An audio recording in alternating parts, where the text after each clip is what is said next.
Hello, listeners. As an enhancement to your listening experience, I am now going to present these archive episodes unedited in their entirety, which includes all of my afterthoughts. So, continue listening after the outro music if you want to hear what I thought of the episode. And if you're enjoying the podcast, please support it by going to the homepage, spacerockethistory.com, and clicking on the orange donate button or the Patreon link. And now I can also accept Zelle and Venmo. Just use my email address, spacerockethistory@gmail.com. Thanks. We choose to go to the moon in this decade and do the other things, not because they are easy, but because they are hard. Godspeed, John Glenn. Roger, 0G, and I feel fine. I feel out. Okay, I'm out. How does it feel for the United States to be the new record holder? At last, huh? When that baby lights, there's no doubt about it. Liftoff. We have a liftoff. 32 minutes past the hour. Liftoff on Apollo 11. Listen, Tranquility Base here. The Eagle has landed. That's one small step for man, one giant leap for mankind.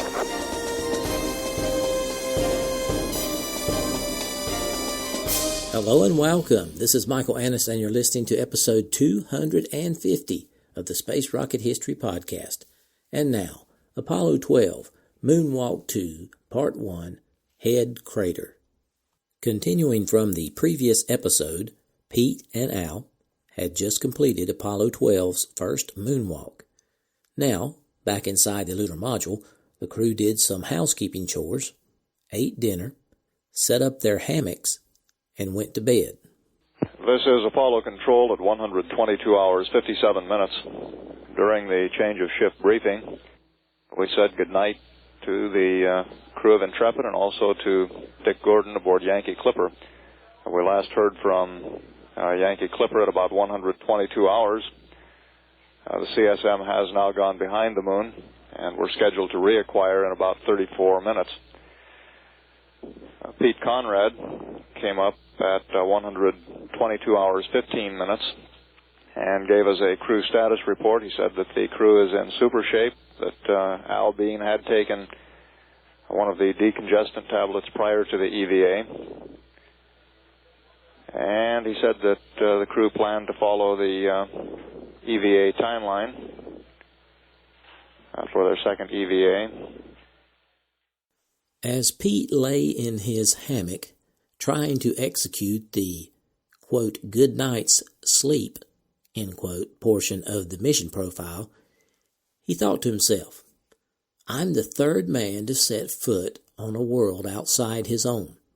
I haven't even been here 12 hours, and I'm sure I won't get back anytime soon, and they expect me just to go to sleep. To make it more difficult, Pete and Al were sleeping in their moon suits. They had been very concerned that they would break a zipper or rip a seam if they took them off and put them back on for EVA number 2. If they did damage either of their suits, the second moonwalk would have been canceled, and nobody wanted that. So the astronauts just took off their helmets, boots, and gloves and laid down in their suits. It was as uncomfortable as sleeping in football pads. However, Pete noticed that it didn't seem to bother Al as much. He was snoring away in his hammock. Pete looked out the window at the black sky, blacker than any black he had ever seen. The stars weren't brilliant. He could hardly make them out at all in the harsh white light bouncing off the sand. It was all so cold, really, and as silent could be. Here was Pete Conrad at the top, the very pinnacle of the NASA Dream Ride, with half of the Earth's population 250,000 miles away, probably looking up at the night sky right now, wondering what he and Al were doing, perhaps wishing they were there now. It should have provided comfort, company, but it didn't. Pete suddenly found himself lonely, unsettled, no one to talk to, nothing to do till the boys down in Houston gave them their wake-up call in 6 hours. Sitting still never sat well with Pete. It certainly didn't on the moon. Wide-eyed, he found himself thinking about his father, Charles, who had passed away just 4 months before launch. Charles had seen his boy ride the rocket twice, but couldn't hang on long enough to see him walk on the moon. Pete grabbed the extra cassette tape player NASA had allowed him to take on board the lunar module, but only after he pleaded and bargained for the extra 24 precious ounces of weight. Pete pressed the play button, keeping the volume super soft so he wouldn't wake Al. Pete hugged the player to his ear, closed his eyes, and let Patsy Cline sing him to sleep. In lunar orbit, after the successful burn, a relieved Dick Gordon began to prepare for sleep. Without his crewmates to help out, everything took longer than usual. It was another 2 hours before he finished dinner and the lengthy cleanup for the night. He thought, now's the time to think up all sorts of fancy prose to tell people what it's like to be the lonesome man up here. But in truth, he was so tired, he was glad just to go to sleep. On the ocean of storms, 5 days, 5 hours, 25 minutes, mission elapsed time. Wide awake, Alan Bean lay in his spacesuit in his hammock. Pete was still asleep in his own hammock. Bean looked at his watch. It was 3:45 in the afternoon, Houston time. He and Conrad were halfway into a planned 9-hour sleep period. But sleep did not come easily to Bean. For one thing, his spacesuit was uncomfortable, even without the helmet and gloves. He would have preferred to take it off. But that wasn't a good idea, not with all the moon dust in the cabin. But the suit wasn't all that kept Bean awake. Bean had always felt that he thought more about the risk of the job than the other astronauts. Still, he knew you can never be sure what goes on in another man's mind, and it wasn't the kind of thing anybody ever talked about.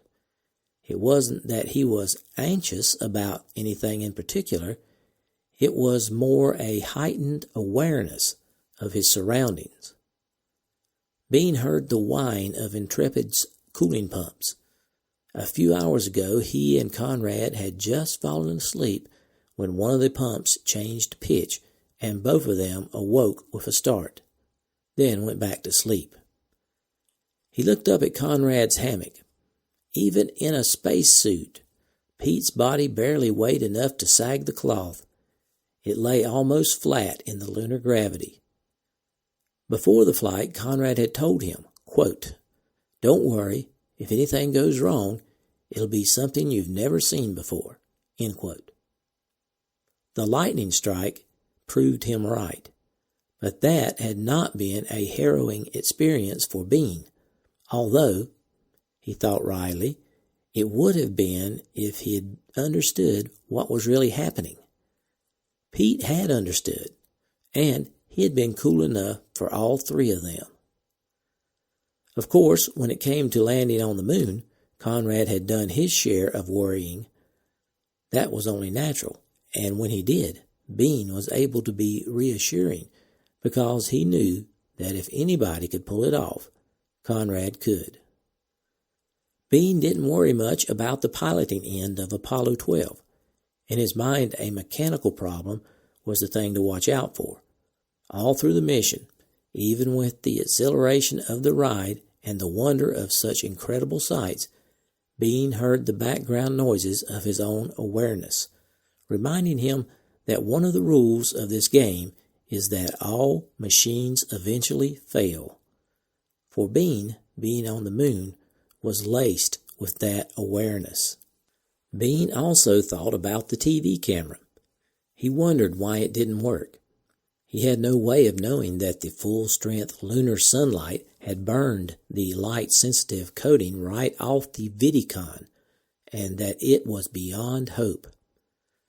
The camera should have been ready in time for them to train with at the Cape, but all they had was a block of wood. All Bean knew now was somehow he had managed to screw it up, but there was nothing he could do about it now. Bean also thought about the surveyor. Over dinner, he and Conrad had talked about how the shadowed crater wall looked so steep that they might not be able to walk along it safely. They would have to wait and see.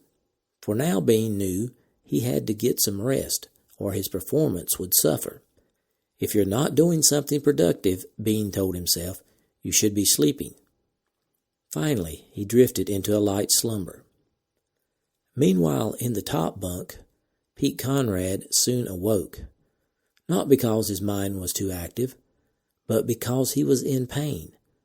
The right leg of his spacesuit had been misadjusted before the flight and was slightly too short. Now, as he lay in his hammock, his suit bore down on his shoulders like a vice. He called down to Bean and told him they would have to do something about it before the next moonwalk. They got up, took down their hammocks, and then, while Conrad sat on the ascent engine cover, Bean set to work. The leg of the suit was adjusted by a set of cords laced around the calf like sutures. Bean had to undo each cord, which was tightly knotted, because nobody wanted it to come undone, let it out a little, and retie. The whole process took about an hour. Then Conrad called Houston, 2 hours ahead of schedule, and the two men began the new day. Hello, Houston, Intrepid. How are you this morning? Good morning, Intrepid. How did you sleep? Short but sweet. We're hustling right now, and we're going to eat breakfast, have a little talk with you, and get about our business. Sounds good. Houston radioed some updates and another plan to attempt to fix the TV camera. But perhaps most importantly, there was an update to the EVA-2 Traverse map. Prior to launch, in order to save precious minutes on the surface, the geologist had planned 4 possible traverses for Conrad and Bean to follow. About 2 weeks before the flight, Conrad decided he wanted to carry maps, and the geologist had quickly drawn them up on a set of photographs. There wasn't time to get them on the official manifest, so Conrad arranged to have them stowed with his personal items. It turned out that Intrepid lay right on Traverse number 4, which followed a sort of misshapen circle around several craters. The geologist had explained before the mission that the moon's craters were like natural drill holes, that the ferocious energy of meteorite impacts had blasted chunks of rock from the crust and scattered them across the moon. Each crater of the snowman was nothing less than a ready-made excavation into lunar history. By visiting different craters, the geologist hoped the moonwalkers would find out whether the lava flows that formed this region of the ocean of storms varied in age and composition.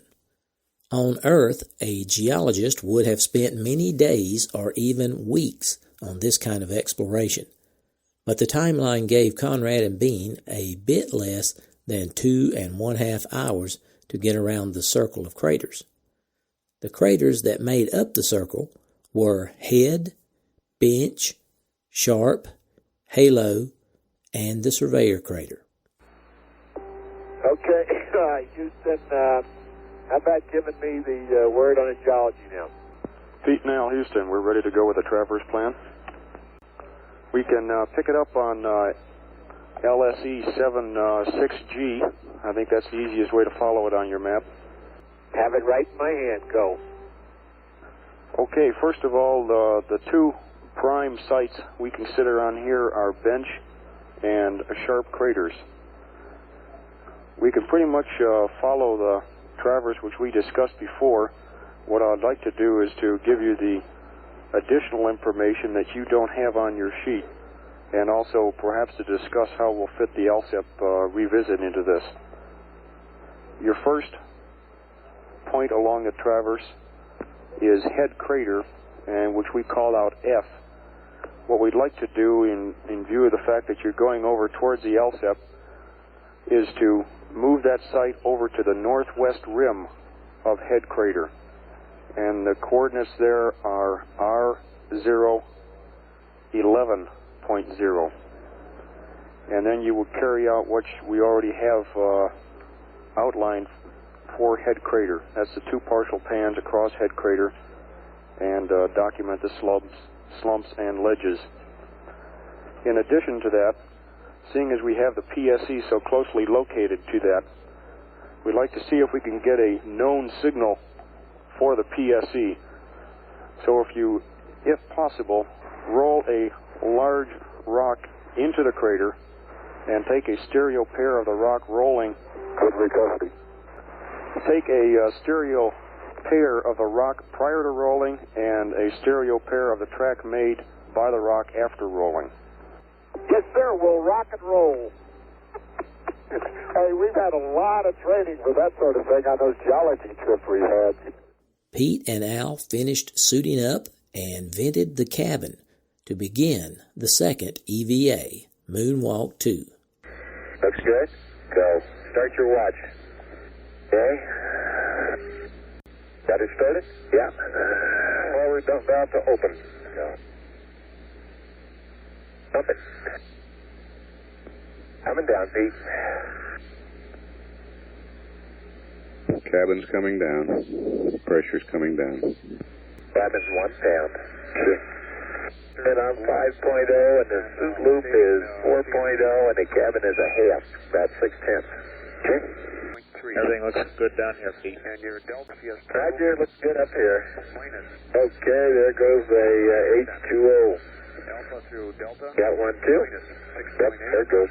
Minus Push the press. 8.9. Minus 8.7. Okay, cabin is still about 2.5. It's 4.25 now. Okay, just let us reach for a while. Okay. I think I did her now, Pete. Got her. Okay, you hold her open, all that stuff whistle out the door. I got it open. Got it? Yeah. Elapsed time of the EVA clock start was 131 hours, 29 minutes, 40 seconds. Okay, now I've got to put this dump valve to auto. Now let's just hold this door open right here like that. Get my feet water on. Okay. You're all ready to go. Okay. Move a little bit to your right. And you're out the hatch. I'll be standing by to get the LEC. An LEC coming at you. I got to bring it up. Wait a minute. Okay. Got it. There you go. I'm headed down the ladder. All right. Down to campus. Whoops, long step. Okay, Houston, mark along the lunar surface. Roger. Copy, Pete. On the moon, morning lasts 7 Earth days. For those 7 days, the sun slowly climbs in the black lunar sky, shrinking the shadows of rocks and craters. By lunar noon, temperatures climb to 225 degrees Fahrenheit. It takes another week for the sun to descend and then vanish below the western horizon. During the frigid 2-week lunar night, temperatures plummet to 243 degrees below zero. Then the cycle repeats. When Conrad and Bean ended their first moonwalk, it was about 6:30 a.m. local moon time. It was nearly 13 hours later when they stepped outside for the second moonwalk. But in lunar time, only half of an hour had passed. The sun had climbed only a few degrees, and yet everything looked slightly different. It almost seemed to Bean that a new landscape had taken shape while they slept. He kept noticing rocks that he thought he'd missed the day before. Soon he realized that they were the same rocks under different lighting. The colors of the surface, the spectrum of grays and tans and browns that changed as he looked in different directions, seemed a little more vivid now. Okay, Houston, I'm looking at the contrast chart in the shadow, and as mentioned, at 3 feet I can see all 6. If I back up maybe to 10 feet, as long as I stand here a moment and tap my eyes, I can see all 6 also. Now, the thing that seems to have the biggest effect on it is how low the sun is. The sun is high now, and so I don't have to squint my eyes, particularly looking in that direction. Yesterday, looking into the same crater, even though it wouldn't be any darker in there because the sun was there, I would never be able to do that. Right now, I can see all 6 marks, and I've taken the photographs. Visibility here is on Earth, really. You adapt just as well, and the only major difference I've noticed is the fact that when you're out here on this area, if you look cross-sun, the moon appears one color. If you look down sun, it's another. If you look up sun, it's another. But looking into shadows or anything else like that, pretty much the same as on Earth. 2347. Copy that, Al. But the real change was in the Surveyor crater. No longer did its walls seem steep and forbidding. It had been transformed into a gentle bowl. Getting to the probe looked to be easy now. Hey, look at that Surveyor, Al. That's not anywhere near as bad a slope. Oh, no shape. Hey, Houston, that Surveyor looks a lot better today. As they prepared for their traverse, Conrad and Bean knew their skills as lunar field geologists would really be tested now. For years, and especially in the last few months, they had been schooled in mineral identification, the characteristics of impact craters, and the proper techniques for collecting samples. They had honed their skills on lava flows in Hawaii and the desert of West Texas. When they left Earth, they did so not only as pilots, but as surrogates for the geologist who would have given just about anything to be in their place on the moon. In preparation for all they were trying to accomplish, Conrad and Bean assembled a small assortment of gear: rock hammers, sample bags, core tubes, shovels, tongs, and maps, and loaded them upon their portable tool carrier. Then they set off on a journey across the craters. The first stop was the rim of the 360-foot head crater that was about 100 yards west of the lunar module. When they reached the northwest corner of the crater, they placed a gnomon there and took pictures.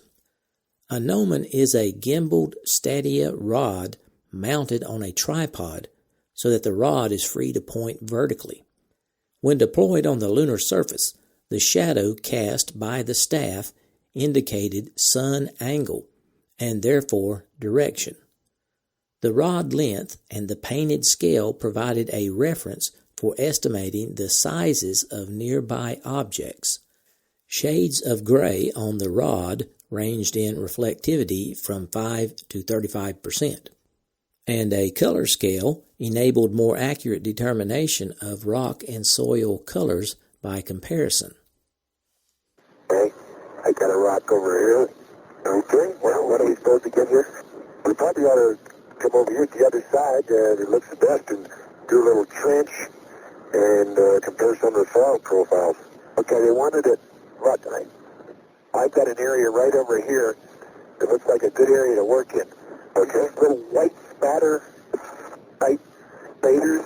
They look like they're very fresh impact, like that little one right there. Yeah, that's a good idea. Let me go over here. There's 3 in a row, and let's work this area a little bit, which is the corner of head crater they wanted us to work. Okay, and we can work right here and up to the top of it. What corner is this? We're in the northwest corner. Okay, right as I indicated on the map. Okay. Okay, now I don't want to get any dirt in this thing. That's pretty interesting. Okay, a little secondary impact crater, huh? Okay, you want me to step down on here? No, I'll get the cross sun. Okay? No, so well, you got all Okay, Houston, did you want to put the Norman in, Pete? Oh, yeah. Let me have my tool. Okay. Wait one. Here's your grabber. Roger, Al, we copy that comment. And on the northwest rim, we're looking for 2 partial pans. Okay, that's all right. We'll get them. Shortly after placing the gnomon, the astronauts made a discovery. Bean looked at the places where Conrad's boots had dug into the gray soil and saw that they had uncovered a lighter gray just underneath the surface. Pete and Al could not hear the excited shouts of the geologist in the back room down the hall from Mission Control, but they knew they had found something significant. Before the mission, the geologist had told Conrad and Bean to look for evidence of a light-colored streak that was visible on the unmanned orbiter pictures, material that had probably been ejected from the impact that formed the huge Copernicus crater 230 miles to the north. Now, it appeared they had found some. Hey, that's interesting. Looks like you picked. Got some lighter material there. Oh, I sure did, didn't I? Yeah, that's interesting. That's the first time we've seen that. Now, in fact, you know what it looks like here? It looks like it may be this darker material. Well, I don't know. I'll have to photograph that, too. Let me get this. Yeah, Houston, kind of interesting here. Pete walked across one edge of the rim here. We're about, 50 feet inside the upper rim. And he happened to scrape an area there with his foot into much lighter colored soil, like cement. Now, let me photograph this thing and let's trench this whole area. Okay. I got the gnomon in right here over my footsteps in the light soil versus the dark. And we can trench there. Okay, I just put it into 3D. And let me get a picture of what you're doing. Get the stereo pair of the thing. Okay. Got a trench right there, huh? Yeah, let me get the shovel. That's going to make an interesting shot. What can I give you, Pete? Well, Pete digs up. Sure enough, right underneath the surface, you'll find some much lighter gray oil. I don't exactly know why at this point. And you can look around now and see several places where we've walked. The same things occurred. We never had seen this at all. Well, that's going to make a good picture, Pete. Never seen this at all on this area we were before. Hey, that looks nice. Roger, Al, we copy that. Do you think it could be the sun angle? Listen. No, not at all. This is definitely a change to a light gray. As you go down, and the deeper Pete goes, he's down about 4 inches now. It still remains this light gray. It's this soil must be of a different makeup than that we were on outside the crater. Because we have, hey, this is different than around the spacecraft because we've picked up all kinds of stuff around the spacecraft, and it's all the same color. Top and bottom. This is quite hard to do. But this soil looks like it. I tell you what we should do here, Pete. You dig as deep as you can, then give me a sample of right out of the bottom, because this will be something new. I'll put it in sample bag number 5D. Down about 6 inches, and this light gray down there. Now, in the bag, you'll find some darker gray material that fell in off the side. There you go. Okay, as you move off, Pete, every once in a while I can see some white, but most of the time, not. You kicked over a rock that had a white bottom and quite a bit different than the top. Right behind you. You might want to take a picture of that. It's quite a bit different than those others. Houston, you're going to have to budget our time now. How long do you want us to spend it at Head Crater? Because it looks like we could just spend all the time there if we wanted. What's bothering me? We could do that any place here on the moon. Pete, we show that you're 58 minutes into the EVA, and we'd like to get you over to Bench Crater and leaving there something on the order of 1 plus 12. We can slip that a bit. So we suggest you finish up where you are, what you're doing there at Head, and move on. Okay, now where's the map? I got the map right here, Pete. Let you take a look at this. By the way, this is the smartest idea we came up with, Houston. This map just works great out here. Okay, let me take a picture of this rock. After the mission, this sample would let the geologists determine the age of the impact that had formed Copernicus, an important event in lunar history. Conrad knew that he and Bean could easily have spent an hour at any one of these craters, but the geologists wanted as many different types of rocks as possible, and the clock was ticking. So he and Bean took off running, heading south to Bench Crater.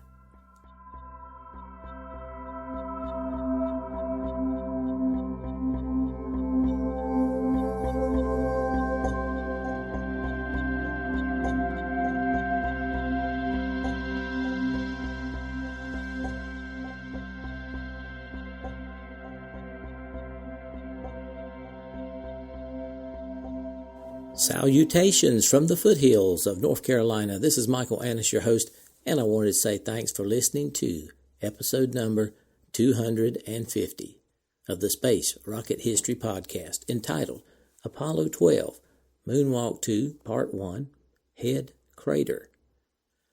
Hope you enjoyed this episode. It was a pleasure to bring it to you, number 250. I wanted to give a big shout out to all my long-time listeners. Thanks for staying subscribed, and extend a warm welcome to my new listeners. I'm glad you're here. In case you haven't noticed, I've added more episodes to the archive podcast. We're now up to 54. The first 54 episodes of the podcast are now available on iTunes, Google Play, and all your favorite podcatchers. Just look for the Space Rocket History Archive. I'll try to get some more up this month with the goal of catching up with the main podcast RSS feed. Today, we salute my shooting star emoji donors. These donors have donated for 5 years in a row and receive a shooting star emoji next to their name on the donors page. Thank you, shooting star donors, for your continued support. I really do enjoy giving out these longevity awards. I had several afterthoughts about this week's episode. First, I want to credit my sources, A Man on the Moon by Andrew Chaikin, Failure is Not an Option by Gene Kranz, Rocket Man by Nancy Conrad, the Apollo 12 Flight Journal, and the Apollo 12 Lunar Surface Journal, and Apollo An Eyewitness Account by Alan Bean. Okay, continuing, I mentioned the gnomon Pete and Al placed on the moon, several places there, and I tried to explain what it was and what it did, and I posted a picture of it, but I felt like I didn't do a very good job of explaining. So if you want to learn more about the gnomon, do a Google or Bing search for Apollo gnomon, and it's spelled kind of funny. Gnomon is spelled Gnomon. That is Gnomon. So it's not, the G is silent, so that's a little tricky. Now, I also mentioned several times the LEC, and in case you were wondering what that was, it was the Lunar Equipment Conveyor. And the astronauts used it to move items from the surface to the lunar module and vice versa, and it was kind of like a pulley system. Now, how about that geological find they made this episode? Lighter colored soil beneath the surface. It seems like no big deal at first, but then that was one of the things that the geologists were looking for. That's one of the things they trained the astronauts to look for.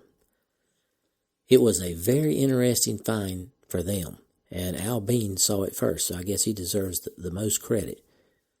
That sample that they brought back of it helped the geologists determine the age of the impact that formed Copernicus, which was significant in lunar history. So that we're going to score 1 up for Apollo 12 on science. At least 1 up, okay? All right. Next week, we will continue with Apollo 12's second moonwalk. Okay, I have posted some pictures and the audio for this episode on my homepage, spacerockethistory.com. Hope you check that out. I was pleased to receive several new donations to support the podcast over the past week. Rosemary W. donated at the Orion level. Chris N. donated at the Apollo level and earned his satellite emoji. Hans W. from Austria donated at the Apollo level. Roy B. from the UK donated at the Mercury level and earned his moon emoji. Brendan C. donated at the Mercury level.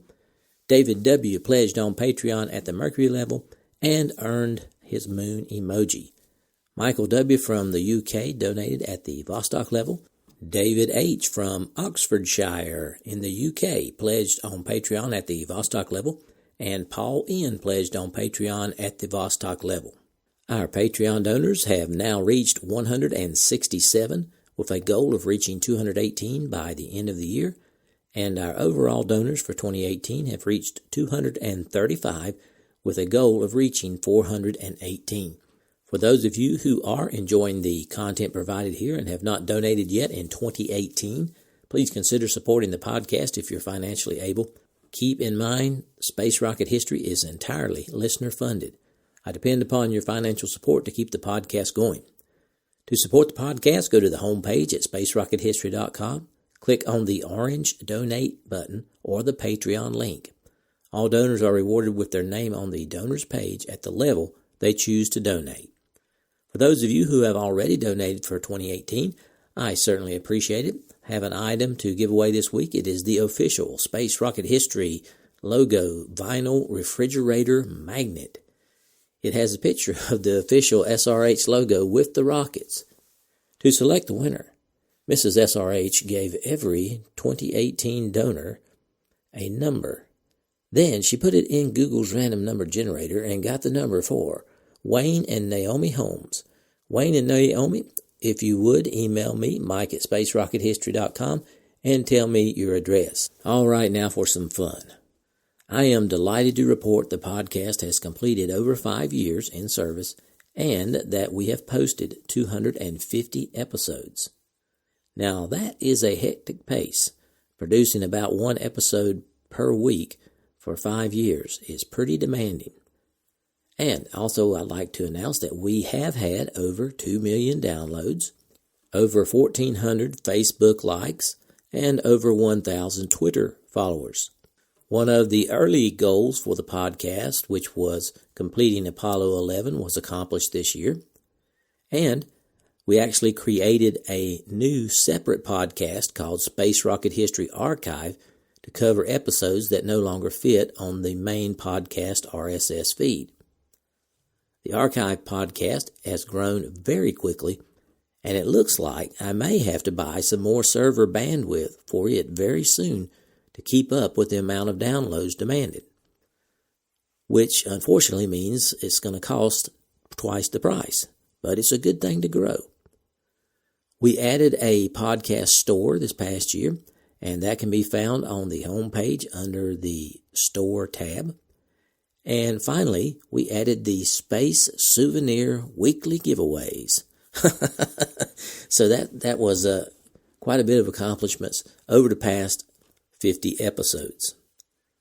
The podcast has now been heard in 200 countries. About half of the listeners are from the U.S. and half international. The top 10 countries for podcast downloads were number 1, U.S., 2, UK, 3, Germany, 4, Australia, 5, Canada, 6, Japan, 7, Sweden, 8, New Zealand, 9, France, and 10, Netherlands. It still amazes me that the native language for 5 of these countries is not English. I admire you listeners for being able to understand an American speaking English with a Southern accent. Okay, that's enough statistics. Every year, I get the question, how long will the podcast last? How far will you go? When I began the podcast, I had the idea of taking about 20 episodes to reach Apollo and completing the podcast in maybe 2 or 3 years. Now, I'm 5 years in, and I am nowhere near the finish line. Nor have I decided that where the finish line is. I definitely plan to get through Apollo 13, and after that, the next major goal is to complete Apollo 17. I want to complete all the Apollo moon missions. Now, we're talking probably years to get past Apollo 17. So, I'm going to be doing this for a good while, I think. Now, will I end it after Apollo 17, or will I continue through Skylab, Salyut, Mir, the shuttle, etc.? Right now, that seems so far away that I'm not sure what I will do. Now, the podcast currently consumes about 30 to 40 hours a week of my time, and Mrs. SRH spends about 10 hours a week on it, helping me out. So, we are definitely putting in the time. But it has been a wonderful experience, and I have met many people all over the world. I know some of you have been with me since the podcast began in 2013. I want to thank you for coming along on this journey and sticking with me. Those of you who sent in encouraging notes, thank you. It helps a lot to be appreciated. I also want to give my greatest thanks to the donors who support the podcast financially. I can say with certainty the podcast would not have made it this far without the support of the donors. I also want to thank all my listeners and subscribers, and I want to thank those who have shared the podcast and those who took the time to give the podcast a 5-star rating on iTunes. I appreciate that. Thank you very much. And of course, I don't want to forget Mrs. SRH and Dave down at Aussie HQ. I think that's everything. So now the moment you've been waiting for. It will be our Tang ceremony that we have after each 50 episodes. Now, this year, as we did last year, we have a special guest. Mrs. SRH is here to partake in the ceremony as well. So if you will be participating with me, pause the podcast now and go get your Tang or other orange-colored beverage. We will wait. Okay, I hope everybody's ready that is planning on participating. Our first thing, Mrs. SRH is here and we're ready to go. Say hello, Mrs. SRH. Hello, everyone. All right. She's going to pour the water in her glass. And I pour the water in my glass. All right, thank you. Now, this Tang was actually from an anonymous donor. And I'll thank them again for sending it in. Okay, I am opening up the Tang container. This one is a plastic container that the lid screws off of. It was bought from Amazon by the anonymous donor. All right, Mrs. SRH is now going to add some Tang to her glass. 1 big spoonful there. And she's going to stir it just a little bit. All right, I'm going to add some to my drink. I'm going to take a 1 scoop too because it is a pretty small amount of water we have in here. Now I will stir it up.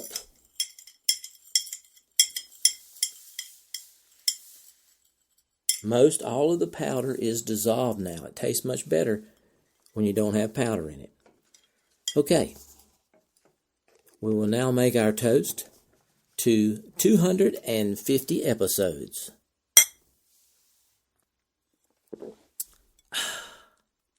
Delicious. Thank you for participating in the every 50 episode Tang ceremony. Thank you, Mrs. SRH, for all your help in putting out the podcast. It was my pleasure. Okay, this concludes the Tang ceremony. And to wind things out, I wanted to let you know that I was pleased to see the podcast received 6 new 5-star ratings on iTunes over the past week. And I want to sincerely thank those 6 anonymous people who gave the podcast the all-important 5-star rating. Also, if you're enjoying the Archive podcast, I would appreciate it if you could go ahead and give it a 5-star rating as well. And I want to thank Univex and OC Flyboy for taking the time to write a nice review and giving the Archive podcast a 5-star rating. I appreciate it. Okay, that is it for episode 250. Next week, we will begin the long march to 300 episodes. I will do my best to have episode 251 posted by next Thursday. So long for now.